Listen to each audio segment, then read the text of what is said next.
ఇచ్చిన మాటను నిలబెట్టుకోవడం ద్వారా మంత్రి నారా లోకేష్ మరోసారి తన నిబద్ధతను చాటుకున్నారని తెలుగుదేశం పార్టీ వర్గాలు పేర్కొంటున్నాయి.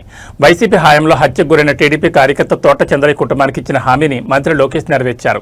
తోట చంద్రయ్య కుమారుడు తోట వీరాంజనేయులకు గుంటూరు ప్రభుత్వాసుపత్రిలో జూనియర్ అసిస్టెంట్గా నియమిస్తూ అపాయింట్మెంట్ లెటర్ అందజేశారు. అపాయింట్మెంట్ లెటర్ అందుకున్న వీరాంజనేయులు సీఎం చంద్రబాబు నాయుడు, మంత్రి నారా లోకేష్కు కృతజ్ఞతలు తెలిపారు.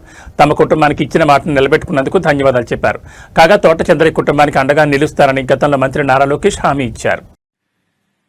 అందరికీ నమస్కారం. నా పేరు తోట వీరాంజనేయులు. మా నాన్నగారి పేరు తోట చంద్రయ్య. గత ప్రభుత్వంలో 2022 జనవరి 13వ తారీఖున మా నాన్నగారిని హత్య చేయడం జరిగింది. ఆ రోజు మా గ్రామానికి నారా చంద్రబాబు నాయుడు గారు వచ్చి మా కుటుంబానికి అన్ని విధాలుగా అండగా ఉంటారని చెప్పి ఆ రోజు నాకు గవర్నమెంట్ ప్రభుత్వం వచ్చిన తర్వాత ప్రభుత్వ ఉద్యోగస్తులను హామీ ఇవ్వడం జరిగింది.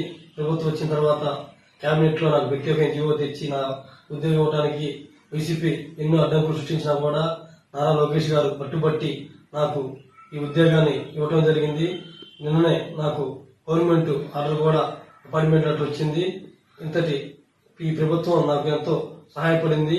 ఇంత అవకాశం ఇచ్చిన ఈ ప్రభుత్వానికి నా ధన్యవాదాలు.